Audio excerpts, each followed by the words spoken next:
आगे हम देखते हैं आज के क्लास में संविधान की निर्माण की प्रक्रिया में सबसे पहले संविधान सभा बना। ऐसे कैबिनेट मिशन भारत आया, संविधान सभा बनाया गया।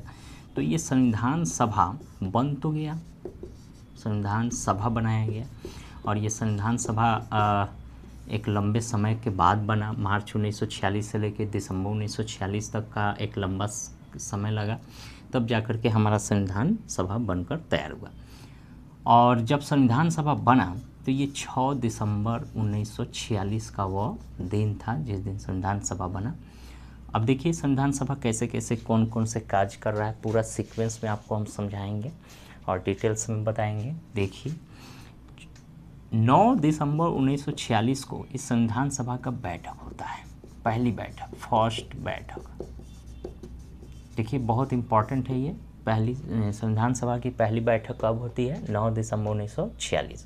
इस बैठक में चुने, देखिए संविधान सभा जो बना था इसको थोड़ा सा हम इधर बता देते हैं आपको। संविधान सभा में सदस्यों की संख्या शुरू में 389 थी, यानी भारत के अलग अलग कोने से, भारत के हर प्रांतों से, भारत के हर भागों से, माने भारत में जितनी भी विविधता थी कोशिश की गई हर जगह से, हर समुदाय, हर क्षेत्र से लोगों को चुना जाए और इस तरह 389 लोगों को चुना गया।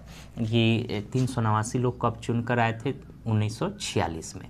अब 1946 में तो हमारे देश का बंटवारा नहीं हुआ था 1946 में, लेकिन 1947 में क्या हुआ? 14 अगस्त, यहाँ लिख देते हैं हम, 14 अगस्त 1947 के दिन हमारे देश का बंटवारा हो गया भारत और पाकिस्तान के रूप में।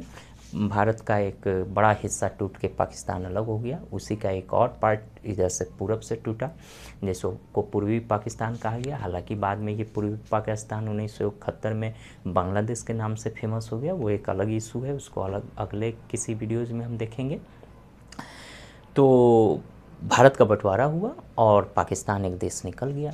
तो भारत के वो हिस्से जो अब पाकिस्तान में हो गए 1947 में, वहाँ से भी कुछ लोग चुन कर आए थे 1900, तब जाके 389 लोग हुआ था। तो अब पाकिस्तान का जब बंटवारा हो गया तो वहाँ से जो चुने हुए लोग थे उनका तो भारतीय संविधान सभा में कोई विशेष भूमिका नहीं रह गया। अब वो तो विशेष भूमिका वह सामान्य भूमिका भी नहीं रहा, वो तो देश से अलग हो गए। तो उन लोगों को भारतीय संविधान कैसा होगा उससे उनको क्या लेना देना है। तो ऐसे लोगों को 389 लोगों में से कुछ लोगों को निकाल दिया गया जो पाकिस्तान के में चले गए, पाकिस्तान चले गए। उनकी संख्या थी 99, उनकी संख्या 90 थी, ठीक है, उनकी संख्या 90 थी। तो 389 आदमी में 90 आदमी कहाँ चले गए? पाकिस्तान। बचे कितने? 299 आदमी बच गया। ये 299 आदमी में 15 महिलाएं थी, 15 महिलाएं, ऐसे हर जाति धर्म हर कोटि से कुछ कुछ लोगों को लिया गया था, ठीक है। तो 299 लोग ही अंतिम रूप से फाइनली संविधान को बना करके फाइनल किया। शुरू में कितने लोग? 389 लोग जब संविधान सभा बना, लेकिन 14 अगस्त 1947 को पाकिस्तान के निर्माण होते हुए पाकिस्तान वाले भागों से जो चुनकर आए हुए थे व्यक्ति वो पाकिस्तान चले गए, तो 389 में से 90 आदमी घट गया। फाइनल कितना बचा? 389 माइनस 90, 299 आदमी बच गया अंतिम रूप से जो भारतीय संविधान को बनाकर तैयार किया। उसमें 15 महिलाएं थी, यानी भारतीय संविधान सभा के सदस्य की संख्या हुई। आइए उस समय अविभाजित भारत के संविधान सभा के सदस्यों की संख्या थी, ठीक है, क्लियर है। तो इस तरह ये संविधान सभा हो गया। अब पहली बैठक होती है 9 दिसंबर 1946 को। 1946 की इस बैठक में कितने लोग शामिल हुए होंगे? 389, पहली बैठक थी। अब 389 आदमी जब बैठक में पहुंचेंगे तो उस बैठक का मैनेजमेंट कैसे होगा, इस बैठक की अध्यक्षता कौन करेंगे, इसका क्या उद्देश्य होगा इस बैठक का, ये सब तय करना होगा। और ये किसी एक जिम्मेदार व्यक्ति को इसकी जिम्मेदारी देनी होगी। जैसे गाँव में पंचायत वगैरह जब होता है तो उस पंचायत में गांव के सारे लोग पहुंचते हैं। पहुंचने के बाद ये पूछा जाता है जो पंचायत बैठाता है, तब बाबू बताइए क्या बात है कि आज हमको बुलाए हैं आप लोग, काहे ला, किस चीज़ के लिए बैठक हो रहा है। तो वहाँ विधिवत उस बात को रखी जाती है कि हाँ जो है फलनिया है, मेरा पटार है, मार के सर फाड़ दिया है, ये बात है, चाहे वो बात है जो भी चीज़ें हैं, गरिया दिया था, तो इधर लिया था, पकड़ लिया था, बहुत सारी चीज़ें होती। तो एक विधिवत रूप से उसकी प्रस्तुति होती है और जो व्यक्ति बोलता है पंचायत में कि हाँ बाबू बताइए, वो समझिए कि वो पंचायत का सबसे हेड है, सर्वोपरि है, वही ये बात पूछ रहा है। और अंत में डिसीजन फिर सब लोगों से मिला करके अंतिम फाइनल किया जाता है। तो वो एक आमतौर पर प्रक्रियाएं होती है। ठीक उसी तरह जब संविधान सभा की पहली बैठक होती है तो 379 आदमी 389 आदमी पहुंच गए। अब ये लोगों का बैठक कैसे होगा, इसका नेतृत्व कौन करेगा, कैसे करेगा, इस सब के लिए एक अध्यक्ष को मनोनीत किया गया। ध्यान रखिएगा, चुना नहीं गया, अध्यक्ष को मनोनीत किया गया, जिसे अस्थायी कहा गया। अस्थायी यानी ये चुने हुए नहीं थे, बस थोड़े समय के लिए चलिए आप ही बन जाइए, चलिए आप ही अध्यक्ष रह जाइए और अपनी देखरेख में अध्यक्षता करके इस सभा को आगे बढ़ाइए। वो व्यक्ति कौन थे, तो सच्चिदानंद सिन्हा थे। सच्चिदानंद सिन्हा, ठीक है, सच्चिदानंद सिन्हा थे भारतीय संविधान सभा के अस्थायी अध्यक्ष, तो सच्चिदानंद सिन्हा।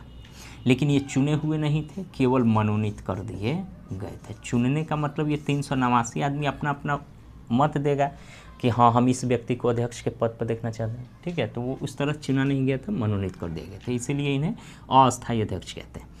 उसके बाद ये घटना कब की है, 9 दिसंबर 1946 की है। लेकिन ठीक 2 रोज के बाद 11 दिसंबर 1946 को हुआ इसकी दूसरी बैठक, सेकेंड बैठक, ठीक है। और इस बैठक में ये हुआ कि चुनाव पहले कर लिया जाए कि अध्यक्ष कौन होंगे, तो इसके लिए सारे लोगों ने अपना अपना मत देना शुरू किया कि ये व्यक्ति को हम चुनते हैं, दूसरे तीसरे, कुछ लोगों ने इनके पक्ष में वोट दिया, कुछ लोग दूसरे व्यक्ति। इस तरह करके 11 दिसंबर 1946 को इस संविधान सभा को अपना एक अस्थायी अध्यक्ष मिल गया। वो अस्थायी अध्यक्ष कौन थे, आपको मालूम ही होगा। अस्थायी अध्यक्ष जल्दी बताइए कमेंट करके, अस्थायी अध्यक्ष कौन थे, ठीक है। तो अस्थायी अध्यक्ष हमारे संविधान सभा के अस्थायी अध्यक्ष थे डॉक्टर राजेंद्र प्रसाद। ये स्वतंत्र भारत के प्रथम राष्ट्रपति भी थे, ठीक है। और अंतरिम सरकार में ये बड़े ऊंचे पद पर खाद्य मंत्री, कृषि मंत्री थे, ठीक है। तो 11 दिसंबर 1946 को ये हो गया। 13 दिसंबर 1946 को एक और घटना घटी। 13 दिसंबर 1946 को पंडित जवाहरलाल नेहरू ने उद्देश्य प्रस्ताव पढ़ा। उद्देश्य प्रस्ताव ये क्या है, उद्देश्य प्रस्ताव ये क्या है, बहुत इंपॉर्टेंट है। उद्देश्य प्रस्ताव का मतलब उद्देशिका, भारतीय संविधान की उद्देशिका को पढ़ा गया इतने लोगों के बीच कि हमारे देश का संविधान कैसा होना चाहिए, इसमें किन किन चीज़ों को, किन किन लक्ष्यों को पूरा किया जाना चाहिए इत्यादि चीज़ों पर, यानी संविधान कैसा हो, इसका क्या उद्देश्य है, उसको लेकर के एक प्रस्ताव पढ़ा गया और सारे लोगों ने अपनी अपनी सहमति, यानी होता है ना बैठक होती है तो उसमें ये होता है कि भाई बैठक क्यों बैठाया गया, उसका क्या उद्देश्य है। तो उसी उद्देश्य की चर्चा 13 दिसंबर 1946 को हुई। संविधान सभा के उद्देश्य की चर्चा कब हुई, 13 दिसंबर 1946 को। उद्देश्य प्रस्ताव पढ़ा गया किसके द्वारा, तो पंडित जवाहरलाल नेहरू। ये हमारे देश के प्रथम प्रधानमंत्री थे और अंतरिम सरकार में भी ये प्रधानमंत्री थे, ठीक है। और बहुत दिनों तक भी प्रधानमंत्री रहे पंडित जवाहरलाल नेहरू, ठीक है। 13 दिसंबर 1946 को उद्देश्य प्रस्ताव पढ़ा गया। तो ये कुछ शुरुआती घटनाएं थी। पहली बैठक हुई 9 दिसंबर 1946 को। इसकी अंतिम बैठक होती है 24, बीच की बैठक का उतना इंपॉर्टेंस नहीं है, बहुत सारी बैठकें हुई आई गई, पहली हो गई, समझ में आ गया, एक सीक्वेंस आपको पता चल जाएगा। और अंतिम बैठक होती है 24 जनवरी 1950 को, 24 जनवरी 1950 को, ठीक है। 50 हम बता रहे हैं, ध्यान रखिएगा। 26 जनवरी से 2 दिन पहले, या जब लागू हुआ था तो उसके 2 दिन पहले अंतिम बैठक हुई थी और बैठक की संख्या थी 166वीं बैठक हुई थी, ठीक है।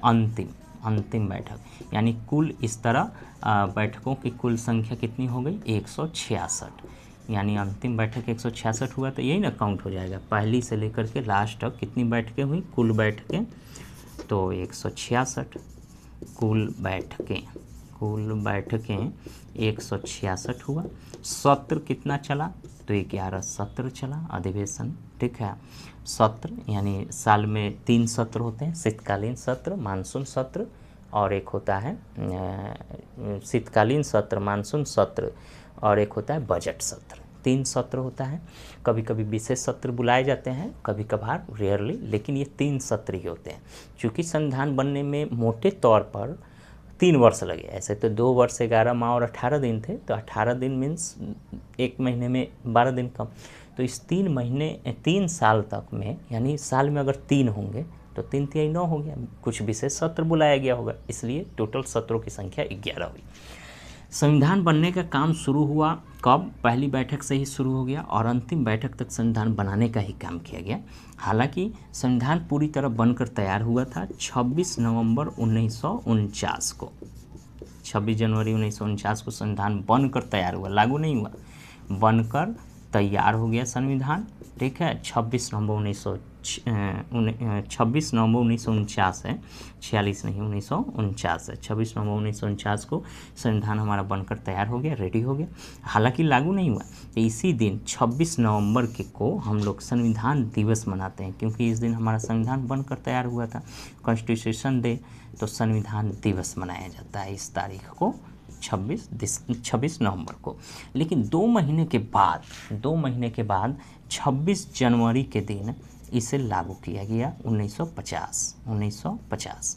ठीक है, अब समझिए ध्यान से, 26 नवंबर 1949 है, तो नवंबर के बाद दिसंबर आएगा, दिसंबर के बाद जनवरी जैसे ही आएगा तो ये 49-50 हो जाएगा ना, साल बदल जाएगा। तो 26 जनवरी 1950 को हमारा संविधान लागू हो गया, पूरी तरह से लागू हो गया। तो इस तारीख को 26 जनवरी को, चूँकि हमारा संविधान लागू हो गया, हम गणतांत्रिक एक देश हो गए, लोकतांत्रिक रूप, तो इस दिन हमारा देश गणतंत्र हुआ। ठीक है, गणतांत्रिक हो गया। ठीक है, तो इस दिन हम गणतंत्र दिवस मनाते हैं। कौन दिवस? गणतंत्र दिवस, याद रखना है। भारत गणतंत्र दिवस 26 जनवरी को। स्वतंत्र दिवस 15 अगस्त को मनाया जाता है, 15 अगस्त को, जिस दिन हमारा देश आज़ाद हुआ था। ठीक है, तो 1947 में आज़ाद हुआ था। देखिए, 26 जनवरी 1950 को गणतंत्र दिवस मनाया जाता है और उसके 2 दिन पहले अंतिम बैठकें हुई। तो कुल बैठक 166 हुआ, सत्र चला 11 और संविधान बनने में टोटल समय लगा 2 वर्ष 11 माह और 18 दिन। इतना समय लगा, तब जाकर के ये संविधान हमारा बनकर तैयार हुआ। ठीक है, अब सवाल ये उठता है, आपके दिमाग में उठ रहा होगा कि जब संविधान बनकर तैयार हो गया 26 नवंबर को, तो 2 महीने रुकने का क्या माजरा है कि गणतंत्र दिवस के 26 जनवरी 1950 को इसे लागू किया गया? तो इसके पीछे बहुत इम्पॉर्टेंट घटना है, क्योंकि देखिए यहाँ समझिए ध्यान से, 26 जनवरी 1930 को लाहौर अभी वर्तमान में पाकिस्तान में है। ठीक है, तो पाकिस्तान तो उस समय भारत में ही था, क्योंकि 1947 में 14 अगस्त के दिन पाकिस्तान बना और ये 1930 की घटना है, मतलब ये लाहौर भारत का ही अंग था। तो लाहौर में रावी नदी के किनारे पंजाब जो का बंटवारा हो गया, तो आधा पंजाब भारत में रह गया, आधा पंजाब पाकिस्तान में चला गया। तो जो पाकिस्तान वाला पंजाब है, वहाँ लाहौर एक शहर है। ठीक है, वहाँ की राजधानी। तो लाहौर में रावी नदी के किनारे एक बहुत बड़ा सम्मेलन हुआ था, जिसमें ये बातें बताई गई थी कि भारत को स्वतंत्र कराना है। उस दिन प्रथम झंडा भी फहराया गया और जब तक स्वतंत्र नहीं होगा हमारी लड़ाई इसी तरह चलती रहेगी। यानी उस दिन प्रथम स्वतंत्रता दिवस मना लिया गया। ये देखा गया कि हाँ, हम आज़ाद हो गए, हम स्वतंत्र हो गए, दिवस मना लिया गया 26 जनवरी 1930 को। तो ये दिन जो है, आज़ादी अभी मिली नहीं थी अंग्रेज़ों के द्वारा, लेकिन फिर भी इसे हमने आज़ादी का पहला दिन मान लिया, स्वतंत्र, ठीक है, मान लिया। और ये दिन हमारे लिए बहुत इम्पॉर्टेंट था। इसीलिए हमारे संविधान निर्माताओं ने 26 नवंबर 1949 को संविधान बनकर जब तैयार हुआ, तो 2 महीने रुका गया इसी दिन के इंतज़ार में कि इस दिन अगर हम 26 नवंबर को बनकर तैयार हुआ, इसी दिन लागू कर दें, तो फिर ये 26 जनवरी को कुछ इम्पोर्टेंस रह नहीं जाएगा और उस दिन को स्वतंत्रता दिवस के रूप में हम मनाते आए हैं 1930 से ही। तो ये भी डेट जो इतिहास में अमर रहे और इम्पॉर्टेंट, इसकी भी महत्व को देखते हुए इस दिन को भी हमने एक बड़ा काम करने का फैसला किया और 26 जनवरी 1950 को इसे संविधान को उस दिन लागू कर दिया गया और इस तरह गणतंत्र दिवस मनने लगा। तो ये इतिहास है भारत के संविधान बनने के 2 महीने बाद इसे लागू करने का। जब संविधान पूरी तरह बनकर तैयार हुआ, तो ये संविधान में बनने में 64 लाख रुपया खर्च हुआ था। यानी 64 लाख आज के डेट में कुछ नहीं है, लेकिन उस ज़माने में 64 लाख रुपए बहुत ज़्यादा वैल्यू था। ठीक है, आज से 70 साल पहले की बात है, 72-73 साल पहले की बात है, तो समझिए 75 साल पहले संविधान बनना शुरू हुआ। ठीक है, तो इतना साल पहले 64 लाख रुपए आज के वैल्यूएशन में, उस समय का 64 लाख बहुत पैसा हो जाएगा। ठीक है, हाँ, तो इतना रुपया लगा। अब ये रुपया कहाँ खर्च हुआ? तो ये जो 389 थे, हालांकि बाद में 299 बच गए, तो इतने लोगों का मानी विधि व्यवस्था, कागज़ कहाँ से आएगा, प्रिंटिंग कहाँ से होगा, लिखने का काम कहाँ से होगा, कोई सोर्स कहाँ से जुटाया जाएगा, संविधान बनाने में कहीं आने जाने की खर्चा होगी, बैठकें होंगी तो वहाँ चाय पानी नाश्ता चलेगा, इत्यादि खर्चों के लिए 64 लाख रुपए की बात हुई और ये बनकर तैयार हुआ। तो इस तरह संविधान बनकर के तैयार हुआ। हालांकि संविधान, एक क्वेश्चन हम ये भी बताते हैं, बहुत ही इम्पोर्टेंट है, संविधान सभा बनाने का जो प्रयास था वो 1895 में ही शुरू हो गया था। 1895 में बाल गंगाधर तिलक का नाम सुने होंगे आप। इन्होंने कहा था स्वराज हमारा जन्मसिद्ध अधिकार है और मैं इसे लेकर आऊँगा। तो बाल गंगाधर तिलक ये महाराष्ट्र के थे। इन्होंने 1895 में ही संविधान सभा की मांग की थी। तो संविधान सभा बनाने के लिए, यानी संविधान बनाने के लिए जो पहली सभा हुई, मैंने संविधान सभा की मांग हुई कि पहली मांग, फर्स्ट यानी मांग हुई थी, संविधान सभा बनाने की पहली मांग किनके द्वारा किया गया? तो बाल गंगाधर तिलक के द्वारा किया गया। कब किया गया? 1895 में किया गया। ठीक है, 1938 ईस्वी में, उसके बाद 1895 के बाद और भी कई मांगे हुई। अंग्रेज उस समय था, तो अंग्रेजों से कि संविधान सभा बनाया जाए, हमारे देश का संविधान बनाया जाए। आपने सुना होगा नेहरू रिपोर्ट आया था 1928 में। ठीक है, तो ये सब संविधान से जुड़े हुए कई छोटे बड़े कार्य होते गए, लेकिन फाइनली संविधान हमारा बना 1946 में। ऐसे 1948 में पांचवी मांग कब 1938 में हुआ था? पंडित जवाहरलाल नेहरू ने मांग किया था।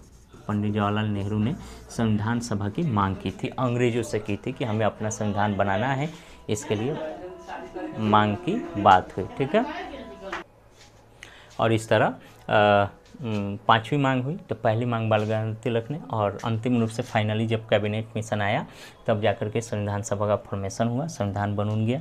संविधान, भारत का संविधान जो है ना, लिखित है और बहुत बड़ा भी है। भारत का संविधान कैसा है? तो लिखित है। कुछ देशों का संविधान अलिखित भी है, जैसे ब्रिटेन का आपने नाम सुना होगा। तो ब्रिटेन का संविधान अलिखित है। अलिखित का मतलब वो लिखा हुआ नहीं है, मौखिक रूप से ही कुछ ऐसे रीति रिवाज, परंपरा, बहुत सारी चीज़ें हैं जो वर्षों से चली आ रही है, पीढ़ी दर पीढ़ी स्थानांतरित ट्रांसफ़र होती चली जा रही है। ठीक उसी तरह वहाँ के नियम कानून सब ऐसे ही चलता आ रहा है। तो वहाँ की मौखिक संविधान हो गया, लेकिन भारतीय संविधान मौखिक नहीं बल्कि लिखित है। ये इसकी एक बाकायदा पुस्तक है जिसमें सारी चीज़ें, अनुच्छेद बाई अनुच्छेद सारी चीज़ें लिखी हुई है। ठीक है, और भारत का संविधान लचीला भी है, ज़्यादा लचीला भी नहीं है, लचीला भी है और कठोर भी है। भारत का संविधान कठोर कुछ मायनों में है, क्योंकि इसके ढांचागत बदलाव आप नहीं कर सकते हैं। ढांचागत बदलाव का मतलब हो गया कि इसकी जो मूल ढांचा है उसमें आप बदलाव नहीं कर सकते हैं, इसलिए इसे कठोर भी माना गया है। और लचीला, क्योंकि संविधान संशोधन भी इसमें होता है। आपने पढ़ा होगा 44वां संविधान संशोधन, 42वां, 89वां, 86वां, 101वां संविधान संशोधन, ऐसे बहुत सारे संविधान संशोधन हुए। तो इन संविधान संशोधन द्वारा, यानी संविधान संशोधन द्वारा हम संविधान में बदलाव कर सकते हैं। और ये कौन करता है? संसद करता है। ठीक है, तो कुछ चीज़ें ही बदल सकते हैं, सारी चीज़ें नहीं बदल सकते हैं। तो फिर भी बदल सकते हैं, इसलिए इसे लचीला भी माना गया। और कुछ चीज़ें नहीं बदल सकते हैं, इसलिए इसे कठोर भी माना गया। यानी भारत का संविधान जहाँ कठोरता दिखाना है वहाँ कठोर भी है, और जहाँ लचीलापन दिखाना चाहिए लचीला भी है।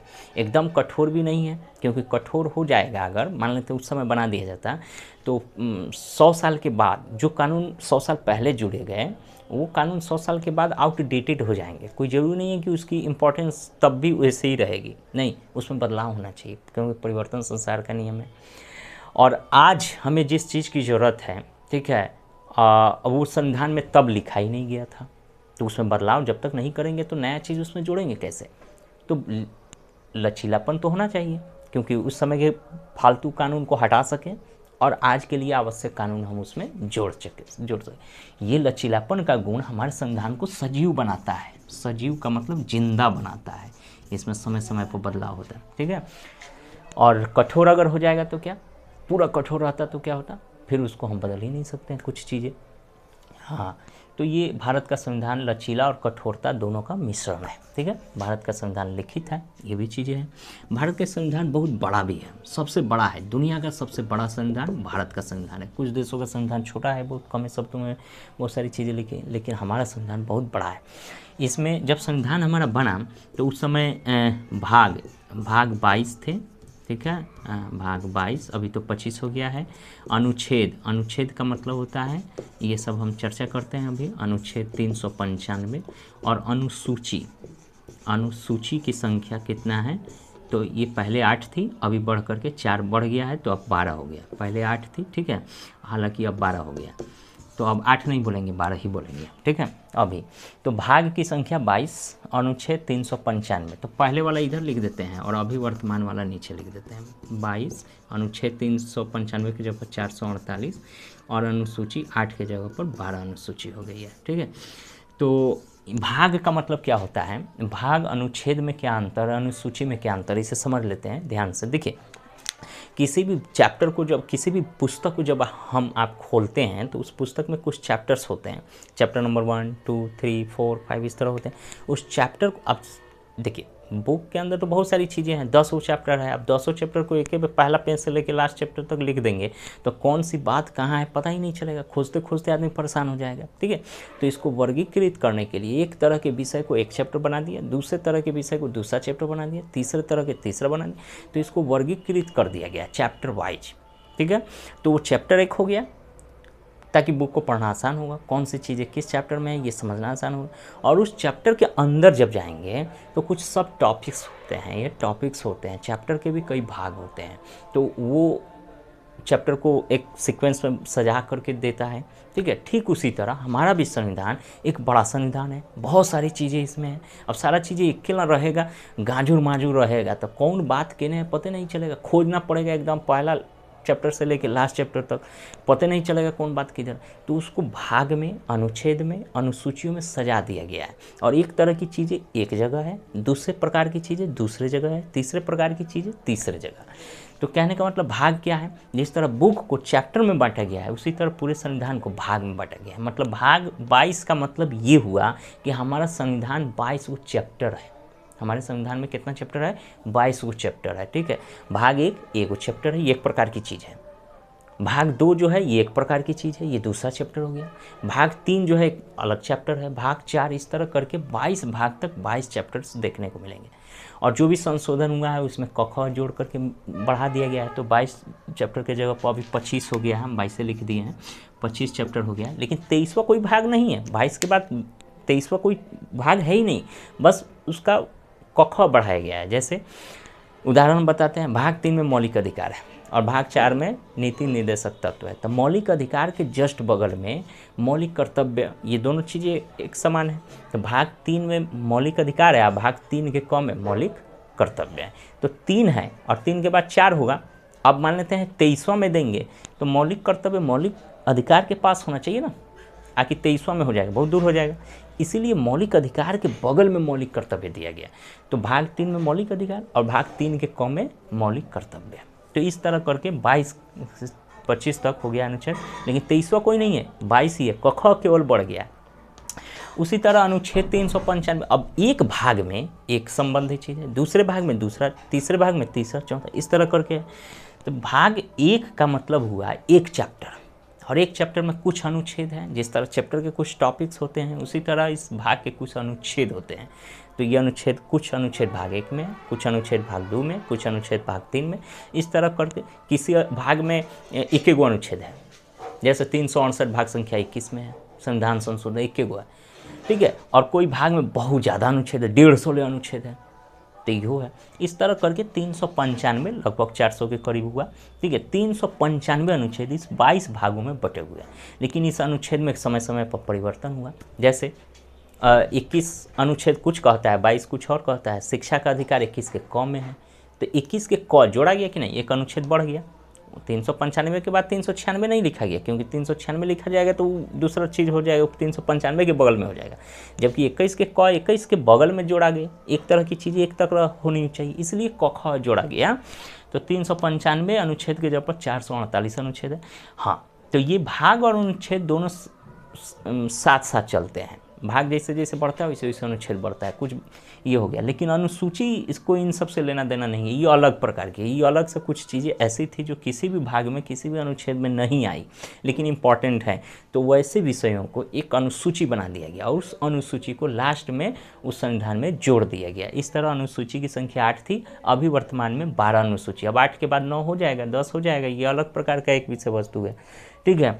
तो 12 अनुसूची है। तो ये समझ में आपको आ गया कि हाँ, एक संविधान का ढांचा किस तरह है, कितना चैप्टर्स है, कितना अनुच्छेद है, कितना पैराग्राफ है, ये सारी चीज़ें आपको समझ में आ गई। देखिए, ऐसे बताया जाता है संविधान जो है ना 13 किलो का है, बहुत बड़ा है। भारतीय संविधान 13 किलो का है, ये वजनदार है, बड़ा सा है, ठीक है। और मूल संविधान हमारा इंग्लिश में लिखा हुआ है, इसको अलग अलग भाषाओं में भी बाद में अनुवाद किया गया, ये सारी चीज़ें हैं, ठीक है। तो ये तो हो गया। अब हम लोग अगले क्लास में, तो संविधान आपने ये समझ लिया, संविधान आज के क्लास में क्या क्या समझे, थोड़ा सा रिकॉल करते हैं। संविधान बनाने के लिए एक सभा गठित की गई जिसका नाम पड़ा संविधान सभा। ये कब, किस कैबिनेट मिशन के जरिए बनाया गया, कब बना, पहली बैठक कब हुई, अंतिम बैठक कब हुई, टोटल बैठक कितनी हुई, सत्र कितना हुआ, कब बनकर तैयार हुआ, कब लागू हुआ, कितने समय में निर्वाचन हुआ, संविधान सभा के अध्यक्ष कौन थे, अस्थायी अध्यक्ष थे, ये सारी चीज़ें हमने आज के क्लास में कवर कर ली। जब हमारा संविधान बनकर तैयार हुआ तो उसमें भाग, अनुच्छेद, अनुसूची कितना था, कितना भारी था, कितना लाख रुपया खर्चा हुआ, कब कब संविधान सभा में सदस्यों की संख्या घटी, ठीक है, ये सारी चीज़ें क्लियर हो गई। अब हम लोग समझते हैं कि ये जो संविधान है, ठीक है, इस संविधान है, इसके भाग 1 में क्या है, भाग 2 में क्या है, भाग 3 में, ये सारी चीज़ें हम लोग अगले क्लास में जानेंगे। तब तक के लिए जय हिंद छात्रों।